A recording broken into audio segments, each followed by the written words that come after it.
you do not want to be part of the recording, this will be a good time to exit.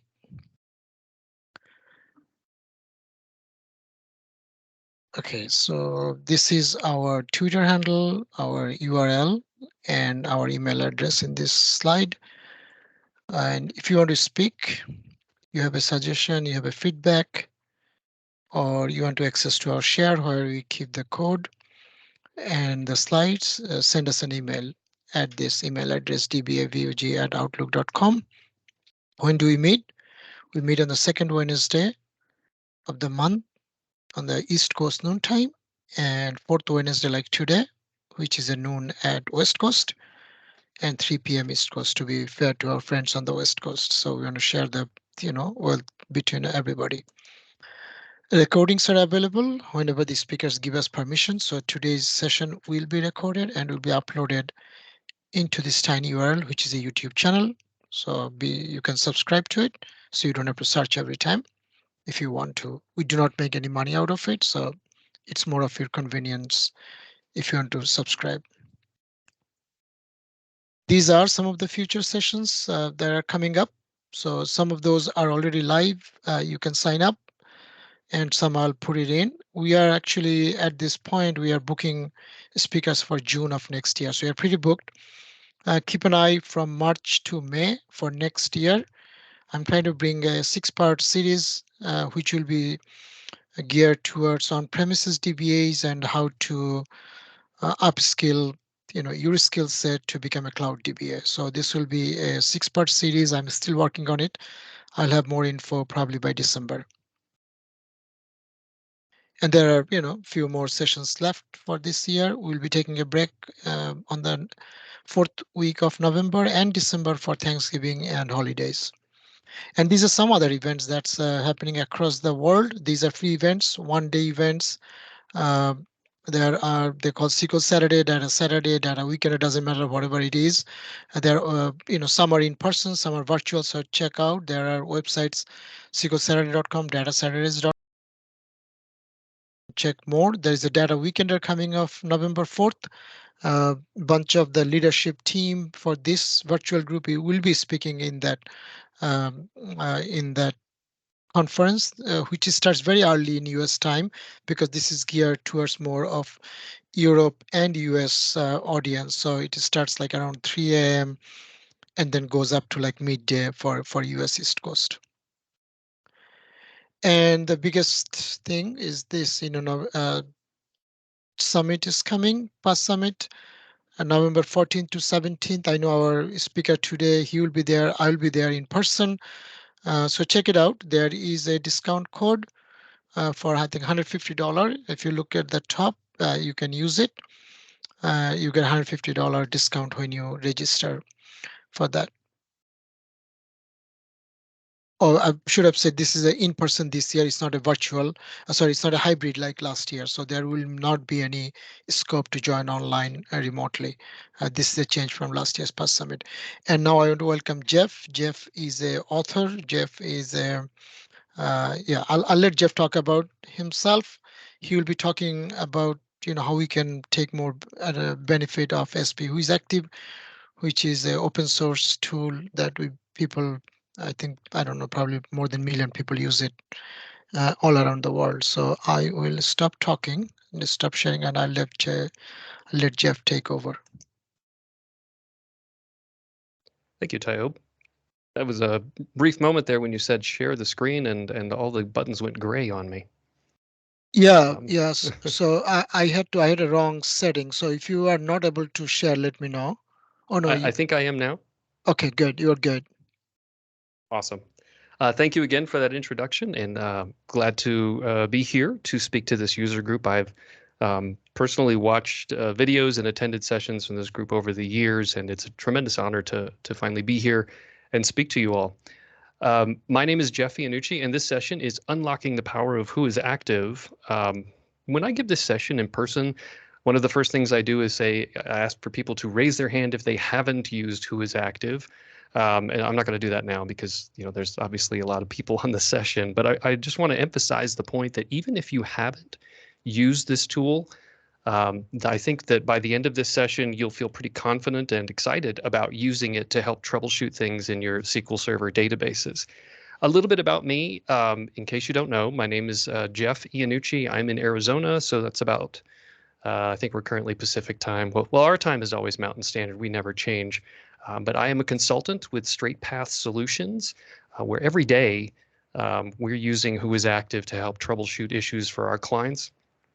I'm also a content author at Pluralsight, where I do have a video course on using WhoIsActive. There are some things in that course that are not in this session and vice versa. If you have a Pluralsight subscription, feel free to watch that. And I'm the author of the book Learn SQL, that's the language SQL, in a month of lunches. Now, before I go any further, in case we get disconnected, you have to drop whatever, I want to make this session available to you and all the slides that we're going to see in here at my GitHub repository. That's Desert DBA off github.com. And in the presentations folder, I'll have the slides you're going to see, but I'll also have a T-SQL script that will have all the examples. If you want to go then take that script or take the things we're doing with WhoIsActive and run it in your own environment. Some folks have said they've turned them into runbooks for emergency situations. That's awesome.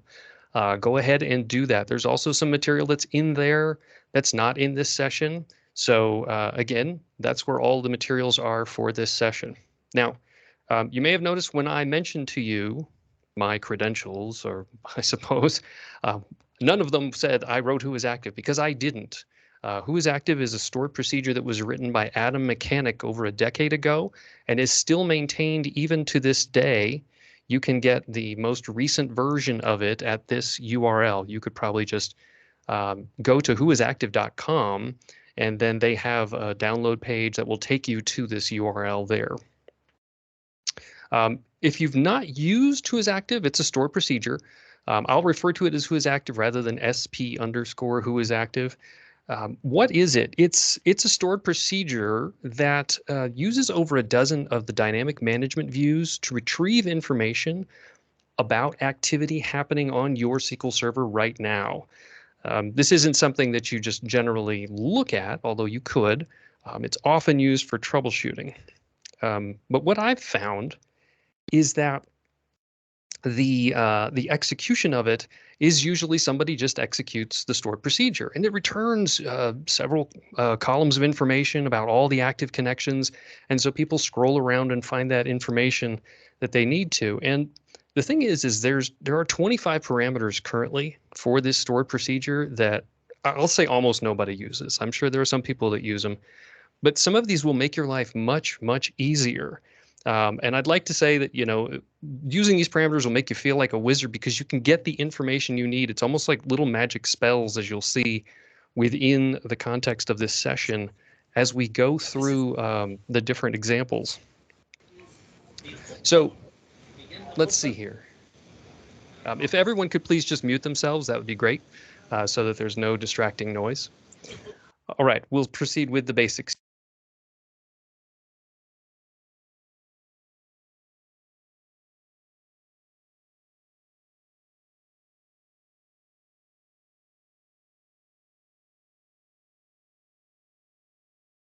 Jeff, did we lose you or?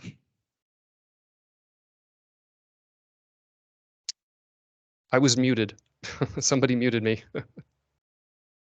Can you hear me now? Yes, I can hear you, but I can't see your slide. So. Okay, hold on. I'll share again.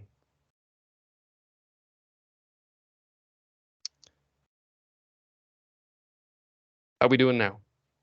Doing great. Okay. Continue. Sorry about that. No, all right. I don't know when I got muted. This is the very first parameter we're going to be talking about, output column list, which despite its length is going to be used over and over again. What output column list allows you to do is to change and rearrange the column order that is returned from WhoIsActive. Now, I've known people that have gone into actually the WhoIsActive store procedure and tried to hack it around it. That's totally unnecessary. You can change it for any kind of execution you want. Now, the first thing you'll notice here is that we're using box brackets around the column names that we want. but we're not using commas. These are not comma separated. You just put the box brackets around the columns you want to return. Now, you can use the percent sign as a wildcard, just as you would in any other T-SQL. And that can help you with column names. If you can't remember the name of the column percent complete, if it's just percent something, I don't remember what it is, you can put percent and then the percent sign, and then that will return it just as well. It'll figure out what you want. This can also be helpful if you want column names, as you'll see later in the session, that have a certain prefix or suffix to get them all returned all next to each other. And the very end of this example you'll see is there's a percent sign in the box brackets. What that's going to do is return all the remaining columns that you didn't select that would have been returned by default. All right, the next basic one we'll talk about is for filtering. There are actually two parameters that you'll use, filter type and filter. Filter type is actually, there are 5 choices that you have for filter type. You've got login, which is for a particular user, session, if you want to filter just on a session ID, host, which is the server name from where the connection's coming from, program, which is the application that's being used, and database. Now I have an asterisk next to database because sometimes it's not going to return what you think it's going to return. If you're using WhoIsActive to try to troubleshoot a problem in a particular database, understand that the database that's being returned is the context of the connection. Like when you have a default database that you're connecting to, when you select execute this from whatever database, say someone is running some sort of procedure from a different database that's a cross-database query, that won't show up if you exclude them with database. So I have the asterisk by it, not to say not to use it, but just be very careful when using that and understand what that means, that it may not always return that information that you want. Notice also that in the filter, we can use a wildcard as well. This is really handy if we want to find, if we have naming conventions that we say, I need to find whatever the service accounts are running, and if they're SVC or whatever as a prefix for their names, or if you need to find all the users from a particular domain that are running something right now, you can type the domain name and then a percent sign, and it'll return all those. Again, handy tips that you'll be using over and over again. Now, just as we have a filter type and a filter, we have a not filter type and a not filter. They're used exactly the same way, except these are exclusions. So these will be things you don't want to see. You'll probably use this often if you have a service account on your server, on your SQL Server instance that's running a bunch of things that you know aren't causing the problem, and you think it's some user query that's probably doing it. You can use not filter type and not filter to reduce the amount of rows that are returned to you. So you're only going to see what you want to see. You can use that in with filter and filter type as well, just as you could in a query, say, I want this and not this. And the last basic one I want to talk about is sort order, which, as you can imagine, is going to sort the results. We're going to do that over and over again. Think of it this way. If you're trying to say, hey, what's using all the CPU, and you just run WhoIsActive, you're scrolling through looking for the biggest numbers. All you have to do is add sort order by whatever, ascending or descending, whatever column you want to be honing in on, whatever you think is the issue, and then you'll have it right at the top of the list there.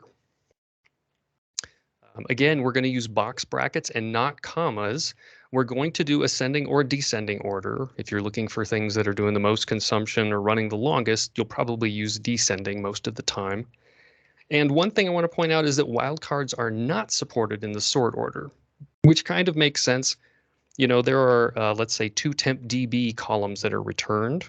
We'll talk about those a little later. And if you did a wildcard, it wouldn't know which to return first. So you have to be explicit with sort order. No wildcards are allowed in there. Now, the reason I call these the basics is because you can think of their usage just like you would in a regular SQL statement. The select, you have a select from where this is this of inequality, and then an and with an inequality, and then an order by, right? That's a pretty typical basic SQL command. Well, the select statement is basically your output column list. These are the columns you want to see. The where is your filter type and filter when you want to see certain things. the not filter type and not filter, or when you want to exclude particular connections or activity. And of course, the sort order is order by. Any questions about any of that?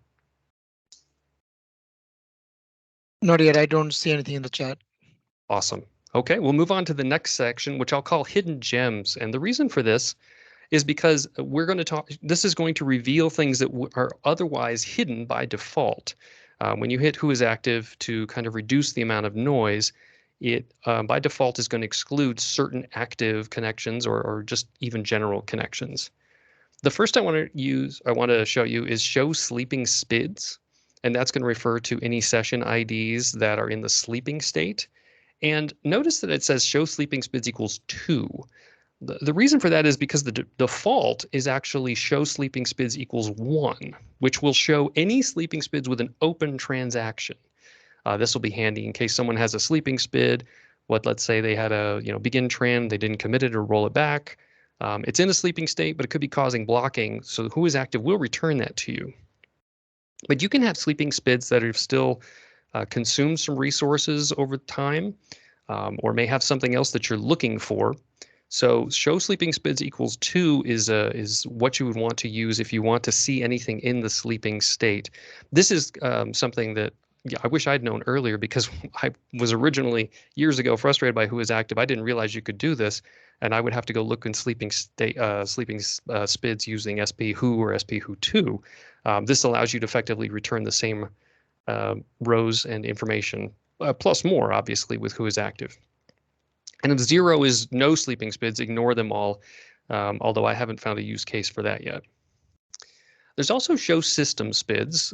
There's just a 1 that just toggles on or off. It's off by default. This will show you all the system SPIDs that are running, which I will tell you, you should use this only if you haven't figured out what's going on and you think it could be a system SPID. There's a lot of activity going on in the background of your SQL Server, and a lot of, if you show system SPIDs, you'll get dozens more rows that may give you more information than you need. It's possible that if you're trying to say, hey, I've got something in TempDB and it's being used and I can't figure out what it is, that maybe if you show system SPIDs, you might see, oh, okay, so here's the thing that's still using some page in TempDB. It's a system process. But especially if you have availability groups or replication or anything, there's a lot more going on in the background that you probably don't want to see. Again, this is kind of when you get to the end of what you're trying to find and you're not finding it, maybe you might want to activate this. Another thing that is hidden or not revealed by default is the outer commands. And this one we'll use quite a bit here, and that's get outer command.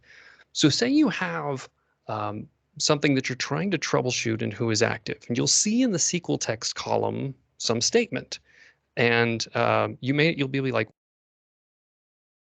where's that coming from? A good example of that would be if you see like a wait for statement, and you're like, well, who's executing a wait for? What is this? What get outer command, and here I'll show you what it does, is it's going to give you a second column, a SQL command column. By default, we see SQL text. But here, the wait for delay on the left, that doesn't give us really any information as to what's being used. The SQL command is going to return whatever batch or stored procedure was executing that particular command. So in SQL text, you get what's the active command. I mean, it's called WhoIsActive, right? That's what it's giving you. But to see the entire batch or even the stored procedure name, which can be really, really helpful when you're trying to troubleshoot an issue, you can use get outer command equals 1. Now you may ask, why is that off by default? Well, there are a lot of things that are off by default in the interest of returning data efficiently to you. You may not need to have SQL command, but because it takes extra energy, or not energy, excuse me, extra resources to go and retrieve this data from the dynamic management views, it's off by default. And another one I want to talk to you about is get plans. If you've used SQL Server, if you've used WhoIsActive, you'll probably have noticed that it doesn't by default return the execution plans.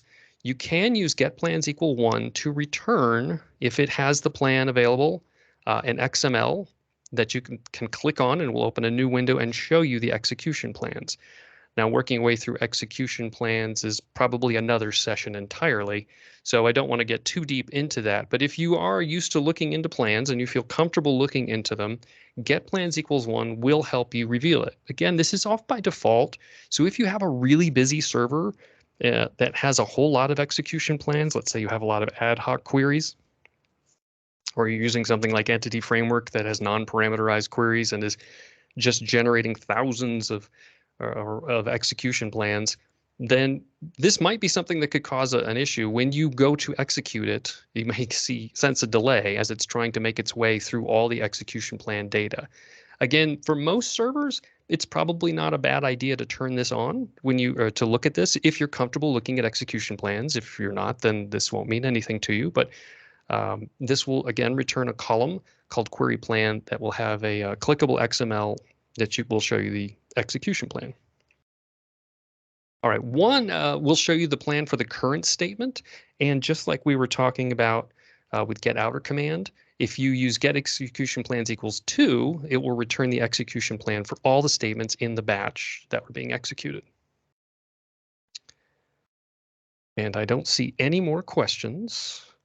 So let's proceed on to what I think is probably the most useful part of this session, which is a weird thing to say. It makes it sound like the rest of my session isn't useful. But this is where we're going to talk about specific situations that we want to troubleshoot and how we want to use the parameters in WhoIsActive to make it easier to identify what we're looking at, whether we're seeing what filled up tempdb, what's using all the transaction log, what's filling up memory, what's causing blocking, situations like that.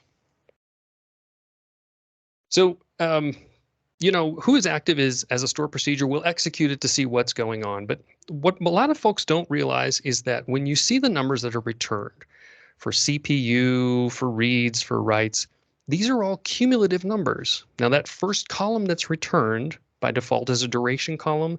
It's got, DD colon HH for hours and then colon MM for minutes. So you have to take that into account that whatever is running, whatever is active, has been running for that long. And when you see these giant numbers for CPU, well, if it's been running for 2 weeks, in the background, it may not be consuming a lot of CPU right now. So there's a delta interval parameter that is really, really helpful when you're trying to troubleshoot a current issue. That interval is going to return 7 extra columns. And reads delta, physical delta, whatever, it's going to take a sample over however many seconds you put here. So in this case, it's a 5-second sample. It'll capture the information, and then after 5 seconds, it'll capture information again, and the delta will show the difference for each of those. Now, each of these numbers that you see here for the reads and writes, tempdb allocations, and used memory are 8K data pages. You could do a little math, multiply times 128, and that'll tell you how many megabytes it's being used. And you could, do even further math if you need to calculate how many gigabytes are being used. I do want to show one quick thing here. In this example, you'll see that the reads data for the second row is the reads delta is 123. But if you go all the way over to the right there, you'll see the reads and physical reads. The reads are in the billions for that. So you might be thinking like immediately, oh my gosh, if you don't use the delta, you would see, oh, look at all these reads. This is what's causing all the issues. The delta interval will show you, no, in 5 seconds, this thing read 123 data pages. That's nothing. That's not what the issue is. So any questions about that? Okay. Not about that, but there is a question about, I believe you touched it before. Can we filter on suspended sessions as well? You cannot filter on them. You can show them. The show sleeping SPIDs will show the sleeping state. The suspended sessions may still show up in default. That's a great question. I'll try to find the answer to that. Oh, I forgot to mention one other thing about the delta. But when using the delta interval, I'm going to show examples here for how I use these things, how I use these commands and these parameters. And so I'm using output column list with the % and then delta, because all of these delta columns have the delta suffix. So it makes it very easy to find them. And then after that, I just return all the default columns. Again, you can change this to however you want. You should change this to however you want, depending on what you're trying to troubleshoot. All right, the next thing is this abnormal. So something else that we can do is we can, if it's available, WhoIsActive will go and try to see what's the average duration for this particular execution, for this particular query. Now, you can use the get average time equals 1. This is nice if you have nice parameterized queries and they're executed repeatedly and your server's been up a while.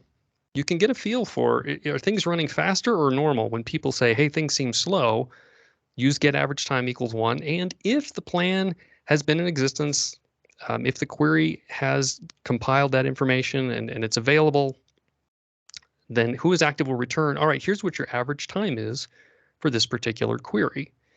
In this instance, you can see that this one query that's running on average had been running just under 42 seconds, but now has run for over a minute. So, you know, theoretically, something is causing it to go slower. Now, that could be any number of reasons, parameter sniffing, who knows what. But at least WhoIsActive can confirm whether or not something is running faster or slower.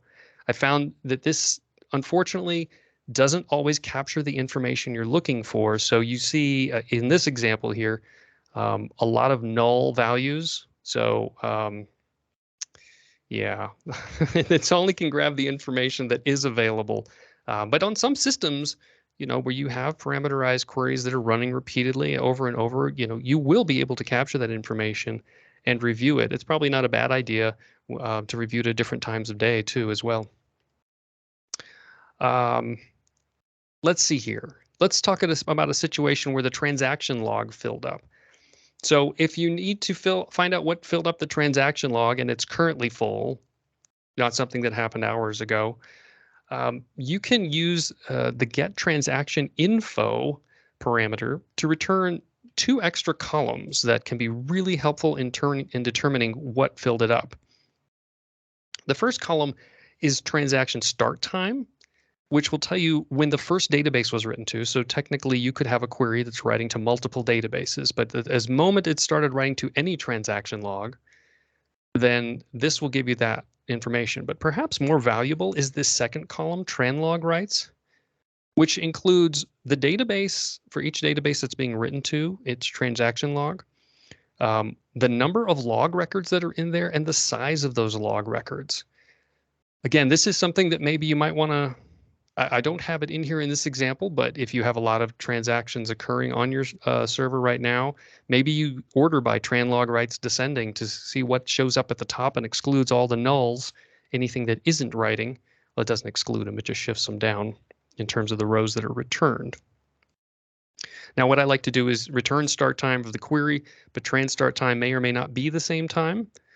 Session ID, so I can isolate which session is going on here, and then the tran percent, which will return these 2 columns to the left. Although it's not showed in this example, I just realized I do have login next, so in case you're trying to see if you know, Bob in accounting has decided to write some big transaction, then you can see who did it, who's doing the execution, and have the SQL text returned. Another common scenario, what filled up tempDB? So there's actually not an additional parameter to be shown for tempDB. There are 2 tempDB columns returned, but I like to then, if I'm troubleshooting tempDB, to just say temp% there and see what's going on here in tempDB and hone in on that, but then also get query plans to see, is this something where someone's intentionally selecting data into a temporary table? Or perhaps there's some sort of sort that's going on that had to spill to tempDB. Maybe there's some other spooling, other activity that's using tempDB that whoever the developer or the executor wouldn't know about. There are 2 columns returned, tempDB allocations and tempDB current. These are default columns that are returned anytime you execute it. We're just rearranging it here so they show up near the front when we're trying to troubleshoot this particular issue. tempDB allocations, that indicates high usage. This is, again, a cumulative number of over the course of however long this session has been running, Have we been using tempdb? Now, the second column is probably more indicative of growth because it's currently what's being used. So if we're trying to figure out what's making tempdb grow right now, the tempdb current will give us a better feel for that. And I say that because allocations, again, as a cumulative number, imagine a scenario where something is using tempdb, like say it creates a stored procedures looping through something, it puts data in a temp table, it drops it, creates another temp table, drops it, creates another temp table, drops it. Those are all going to be cumulatively put into the allocations, but the tempdb current would only be whatever is using at any given time. All right, the next issue, what filled up memory? I want to point out one quick thing here. We're going to use the get memory info, and I mentioned it at the beginning. You could go to Atom Mechanics' website, or excuse me, his GitHub repository, and you could download the most recent version of WhoIsActive. If you haven't downloaded WhoIsActive in, let's say, a few years, you should probably go get that. This parameter is only available in version 12, which came out last year. There's no reason not to get to the more current version of WhoIsActive. But this one will now, if you use get memory info equals 1, and as you can see in the output column list, I'm using the % with a memory suffix, you'll get 4 additional columns that all end in the word memory. And these can help you figure out what's filling up your memory, especially when you look at used memory, granted memory is basically what's memory that's being used by the query. And by used, I mean allocated, not used. I chose my words incorrectly there. The allocated memory that's been granted by SQL Server for that query. Now, this particular query is only using 3 pages of data, even though it's been allocated 128. I would suggest if you're using this, look for large grants, granted memory with low used memory. That may indicate you've got either a parameter sniffing issue or something else in the execution plan of the query. Again, if you're comfortable digging into that, that's causing SQL Server to say you need way more memory than or you're getting allocated way more memory than you need. This is the kind of thing that if you're comfortable digging into this as a performance tuner, that can really give you an opportunity to provide your value. I also want to use this as an example of WhoIsActive is thought to be a DBA tool, and I should have mentioned this at the beginning. This is not just a DBA tool. I highly recommend this for developers as well. When you're developing your stored procedures or whatever code you're using in a development or other non-production environment, you should probably, as you're running things, if you can, use WhoIsActive to capture this information to make sure you're not ending up with situations like where you have large memory grants, that are using low amounts of memory, so that when you push something to production and you have multiple calls of that stored procedure, suddenly you have memory pressure. It can help you identify that well before that. And blocking. Everyone hates blocking. I don't know how many of you have ever executed WhoIsActive, and you see that it does by default have a block session ID column, but then you're just scrolling around trying to figure out, well, which one's the blocking, which one's the lead blocker, what's the main cause of the problem? Well, there's a parameter called find block leaders that's put in there for that very reason. This find block leaders is going to add a block session count column, an additional column. And you'll see in my output column list, I've selected block percentage because I'll see not just the blocking session IDs, but block session count. And then the next thing that I'm doing is sort order by that block session count descending. If you sort by block session count descending, right at the top is your lead blocker. You don't have to scroll around. You don't have to try to figure it all out. This will make troubleshooting blocking much, much easier just by using these 2 parameters. There are 2 additional parameters that I've chosen to use this, mostly for troubleshooting blocking. So we can find the block leader, but we may not know why we're having a block leader. So the second one I've got here, another parameter I'm using here is get locks. Now get locks is going to add an additional XML column, and if you click on it, you get something that looks like this. But this can help you identify for your block leader, what is it locking that's causing the blocking? We can see what kind of lock is taken, what's the object that's being locked, and a little bit more information as well. And another one that I like to use is the get additional info. That's going to add, well, as the name says, additional information. That additional information is not lock specific, but it will create another XML column that collects a whole bunch of information about each particular session, or excuse me, each particular query that's executing. But I want to point out just 3 things here that can help you, again, when you're trying to troubleshoot blocking. It'll have the transaction isolation level, which, depending on what it is, can absolutely cause blocking. If someone's using a higher priority one, like serializable, you could definitely be getting blocking and maybe even deadlocks as a result. This will reveal that to you without you having to go troubleshoot that. And speaking of deadlocks, it also has a deadlock priority in there.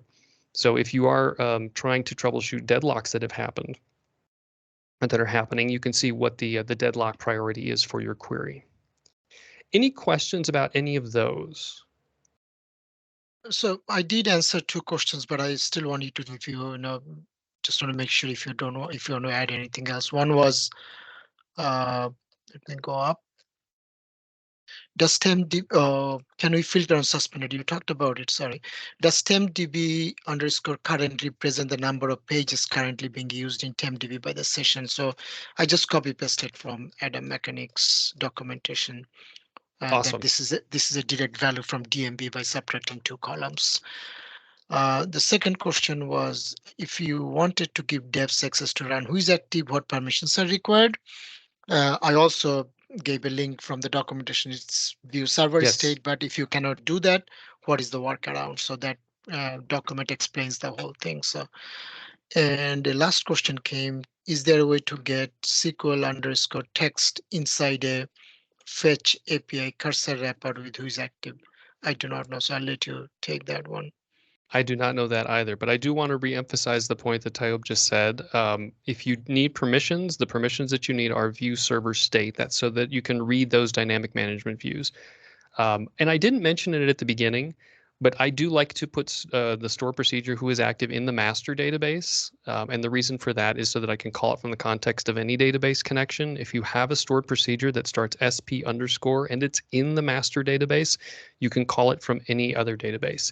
This is one of the reasons why people at Microsoft frown when they see that your user stored procedures are called SP underscore. It's not really a problem if they're in user databases, but if they were in the master database, anybody could, well, not anybody, anyone with access could call them from the context of any database. All right. The last section I want to talk about is time traveling. And this is a way that you can use WhoIsActive to, let's say, travel to the past, not the future, just the past. You can, what we do often is with our clients at StraightPath is to, we do have monitoring tools, but I know a lot of folks don't have monitoring tools. We'll have supervisors to afford a budget to give you monitoring tools. You can use WhoIsActive as a kind of monitoring tool that will help you troubleshoot things if something goes wrong at, say, 2 in the morning while you were sleeping. So what you can do is you can use WhoIsActive to capture activity at regular intervals, say every minute, 5 minutes, whatever you feel comfortable with, and then put that data into a table. And then when you need to review it, you have the executions from the past. Now, obviously, they're limited because they're only every minute or whatever interval you choose, but it's better than nothing. And a lot of times, if you have long-running queries, you'll have a lot of information about them. So the first thing we want to do is, when we do this, is create a table. Now, WhoIsActive has been designed for this very purpose. At least, recent revisions have set it up to this. So there are 2 additional parameters that you can use. One is called return schema, and that is basically going to say, I want to execute WhoIsActive, but don't just execute it and return results to me. I want you to return a table that this data would work in. And the last is schema output, that you'll use the schema parameter with an output parameter of your choosing, which I've also named schema. It's a variable character max because I don't know how big it's going to be. I'm going to need to execute this. And when we execute this, this is an interesting thing here. I did this intentionally so that I would show each step. Yes, I'm going to replace the schema string with the less than sign, table name, greater than sign with the name of the table I want to create. As someone pointed out to me in a session recently, you don't need set schema and then select. You could select it with the replace. Absolutely, yes, you could. Whatever you choose to do. But what this is going to do is however you want to execute WhoIsActive, it will create a table. It will output this character string that will create that you can use to execute and create the table. Create that. Don't create the table in the master database, please. It's one thing to put store procedures in there. It's another to start putting a bunch of data in there. You'll probably want to put it in a DBA database or whatever of your choosing. Another thing I want to point out here, you'll notice that above the return schema and schema, you'll see there are three parameters that we picked: get transaction info, get outer command, and get plans. You can parameterize this however you want. So if you want to say, get the memory info, if there's other information that was in here that you want to capture in your regular capturing, go ahead and put that in there. And WhoIsActive will say, all right, here's the table you need if you're going to execute this with, in this case, the first three parameters over and over again. This is how the table will be created. So you don't have to worry about cobbling that all together yourself. So that's the first step. You've got the table. Now, I would highly advise, even though it's not part of the script, to go ahead and create a clustered index on collection time. Collection time is the last column that's returned. That's okay. I would definitely recommend you do this for two reasons. First, when you're searching for something that went wrong, you're probably going to be searching on time, right? Someone will say there was an error on SQL Server, or I had this problem where it looked like the memory filled up or the CPU went bananas, whatever it was at a particular time. So you're going to be searching on a window of time. The second thing you'll want to do is at some point later, we'll talk about this in just a moment, you'll want to purge this data. You don't want to collect this data forever. You only want, 72 hours or a week's worth of data, only the data that you're going to need to troubleshoot in whatever term you choose. So again, you'll want to be deleting on that collection time as well. You don't want to be scanning the whole table. This is why we have indexes. Plus, it's a clustered index. Every time we put data in there, we're going to be just adding it to the end, right? We're going to get data that's going to be at a later time than the last time we executed it. So it makes total sense. The next thing you can do is create a job with WhoIsActive that's going to execute those same three parameters, in this case, our choice. Get transaction info equals 1, get outer command equals 1, and get plans equals 1. But then we'll use an additional parameter of destination table so that when we execute it, we're going to say, hey, here's the table that I want you to go put the data in. I made this table using you, WhoIsActive. You should like this table. Now we're going to execute it using that destination table. And as I mentioned before, very critical, you have your execution step in your job to go collect the data, make the next step to go remove the data. In this case, we're going to say data that's older than 7 days, so that we never have more than 7 days, so we don't have to worry about that table growing out of control. That's pretty basic. All right. Now that you have the data, when you need to, you can query it however you want. You can say, I need to go find out what happened here, at this particular time, what was going on. And so based on the parameters that you've collected, you may have additional columns, or you have the columns in a particular order, however you like, in your new table, your new WhoIsActive table. I want to encourage you, again, this isn't what you have to do. I mean, you can use these three parameters. You cannot use them. You can just use the default without any parameters. Whatever you're trying to troubleshoot on a given server, just make sure that whatever you create the table with is what you're using for executing it into the destination table. But I strongly encourage you to customize this based on what you find you're having to troubleshoot frequently on a server. One last thing that I want to mention here, and that is now that you've created that table, once you've created that table and you're collecting that data, let's say every minute, you can go through and use that data to send alerts to yourself. And how can you do that? Well, you could create a separate job, or even same steps in the job that you just created for WhoIsActive, to look for particular conditions. Now, SQL Server has some built-in alerts to tell you about certain things, like if a transaction log is filling up, or some memory alerts and other things that could be going wrong that you may want to, you set up an operator in your agent to go say, go email me whenever this thing happens, rather than waiting for, an end user to call and say things are slow, things aren't working, whatever that case is. But one of the things that I've found that can be very useful is you can use this just for long running queries, right? We've got the duration column. That's the very first column that's returned by WhoIsActive by default. Maybe you want to set up something to say, if you have any queries that are running more than, I don't know, 2 hours, an hour, depends on your server, right? Depends on your users too, that you can say, hey, go check this every minute.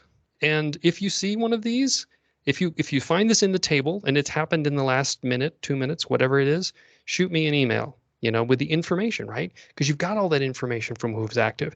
You've got the login name, you've got the host name, you've even got the SQL text. You can very easily put together some sort of email to send to yourself, or whatever alert you want to do. If you want to put it in something else, you could, dump it into the SQL error log if you want, I suppose. But you could send yourself an alert, hey, this is happening now, and then you could proactively, well, not proactively, you could reactively go identify what the issue is. If somebody needs to be contacted to say, hey, Bob, what are you doing with the query again, to resolve the issue before it becomes too troublesome. You can also use it to identify blocking. Now, granted, there's some other things you can do in SQL Server to identify blocking and to notify you. But again, we've got information that you can use in here that's additional information, like the login information, the queries they're running. Heck, you could even have the execution plans that WhoIsActive is collecting for you in the case of blocking, to help you quickly be notified of it and understand a lot of the information involved in the blocking. And even for large memory grants, right? If that's become a problem, you could set up an alert for that. If you say, I want to identify any query that's got granted memory over whatever size, and then it's going through, again, you just set up a job to run through that WhoIsActive table at whatever interval you want, looking for whatever value you want for that. Those are just some examples. So hopefully after all that information, we're all wizards now. We're all very comfortable using WhoIsActive to troubleshoot a number of different scenarios. But in case we're not, I will say there's one last parameter that I want to show you, and that is the help parameter. Now, you can go to whoisactive.com right now, and there's probably 15, 16 pages of documentation. And you probably aren't reading that. That's why you're in this session. Thank you for attending. But if you have any questions, there's a lot of good documentation already built into the stored procedure itself. If you want to see what these parameters are, if you forget, like, oh, well, what's the character type of this parameter? What should I put in here? All that information is provided to you just by executing it with help equals 1. So that is where I want to end it. And hopefully you will go and look at this and see some of the other parameters I didn't talk about. There's one at the bottom there, show your own SPID. I didn't even talk about that one. So there's other options that you can use this tool. It's a wonderful tool that has a lot of capabilities. And again, if you showed up late, you can get all the information, all the slides I presented, and all the examples that I've shown in my presentations folder at github.com/desertdba. That's the first thing there in my GitHub repository. If you have any questions for me, if you think of anything after the session, or just have general feedback, please feel free to email me, jeff@desertdba.com. If you sense a theme there, it's because I live in Arizona and I live in the desert. And if you want to connect with me, please feel free to connect with me on LinkedIn. Are there any questions for the last time? Yeah, Jeff, thank you. So I'm going to go through a few things. I already put your GitHub twice. So people should be able to get that. Someone said, and I responded to it, but I still want to give you a chance because you are the speaker. If we used to store in master DB, then in Azure SQL DB, it will work. I said you cannot put it in master DB in Azure. And Prashant also confirmed, who asked the question, because in Azure you Yes. cannot put your, so I responded to that. And okay, why is the first field in the table set to varchar 8000? That was a question from Curtis. I think that's Well, when you are writing it to your own table, the output. I think that was the related question. uh, when the first field, okay, in my table output, let me go back here to I'm assuming that was after 342, the so like variable. seven. That one that was 500. It could be anything, right? That's just a table name. So it doesn't have to be variable character 500, or this has to be an adequate length to accommodate whatever table name you want. Okay. Yeah. And is there a way to get SQL text? So someone responded to that, that the one that you said you That, didn't know. actually, that being said, that's probably answered the destination table. That's probably, since it's set up to match the execution of the destination table. Yeah. I think WhoIsActive may be using that variable character 500. So that's probably why I use that. You could confirm that if I were connected right now. I could confirm that using the at help equals 1 and look at what destination table has for a data type. Someone said, can delta interval be included in an execution loop? Example, exec sp underscore, the delta interval go 20, which you use to run the same statement more For than sure. one time. Absolutely. Just understand it. It means that it's going to execute, wait however much time, and execute again. So in this example, if you mean like for collecting the data for a table, you could certainly use the delta interval as one of the execution options. Okay. Is there an Excel friendly flag or a way for copying the SQL text column? Ooh, is there an Excel friendly flag? That I don't think there is. I think it's designed just to output into a table or just the screen that you see. Would the intention be to output the results into an Excel spreadsheet? That could get kind of big depending on how much activity you have. If you have multiple servers, then an easiest way to use this SP to get an alert instead of running on each server. Hmm. Yeah, I don't know. That might be something. I still think you have to collect it in a central server and put your I alert there. yeah. You'd still want to collect that information into a table and then put whatever you want into your Excel spreadsheet, I would think. Oh no, I'm saying the second question, if you have multiple servers, then an easiest way to use this SP to get an alert instead of running on each server. I'm saying Yeah, I still think you have to run in each server, output to a table, and then collect it to a central server and maybe run the alert from there. But I'll let you. no, You that's know, that's exactly what I would say. okay. Thank you. Been using this Stripper for years, but never looked at all the params. So it's good to hear about this. Thank you, Jeff. Paul Hunter said sysname. I'm not sure what sysname. Maybe it's related to the question that's What was the about. question again? I know it's just a. I'm trying to relate to, maybe it's a relate to an earlier question that I'm trying to go back and see. I don't know. Paul Hunter just put a comment that sysname. I'm really not sure. So I'll try to see if there's more into that. How often would you recommend we run SP who's active to import into table?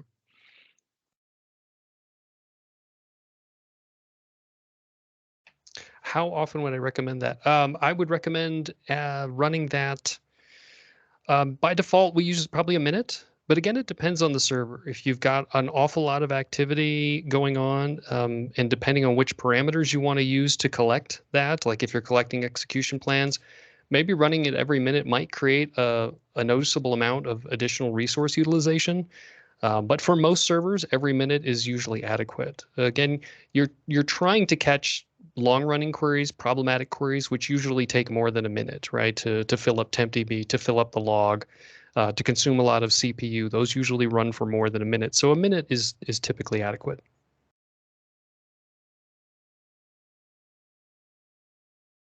Curtis said, no, the output schema sets the first field. Okay, so it's actually about the output. So now I get it. So Brent says we put SP WhoIsActive in non-DBO schema for Azure SQL DB. This caused some problems for updates. Any recommendations for how to keep this non-default schema version current? What was the question again? We put SP WhoIsActive in non-DBO schema for Azure SQL DB. This caused some problems for updates. Any recommendations for how to keep this non-default schema version current? That might be something that you could go and look at the GitHub repository and enter as a request for a future feature enhancement, if that is a problem. Yeah, other than that, Prashant said again, thank you very much. You simplified it. Carol said, thank you so much. Ondi said, very informational presentation, and thank you. All right, my pleasure. Thank you Yeah, for having me, so Ty. yeah, I'll upload this in YouTube. I put the link twice through the weekend, by the weekend, sorry. And then, yep. Thank you very much. Keep an eye on the next month's meeting. See you there.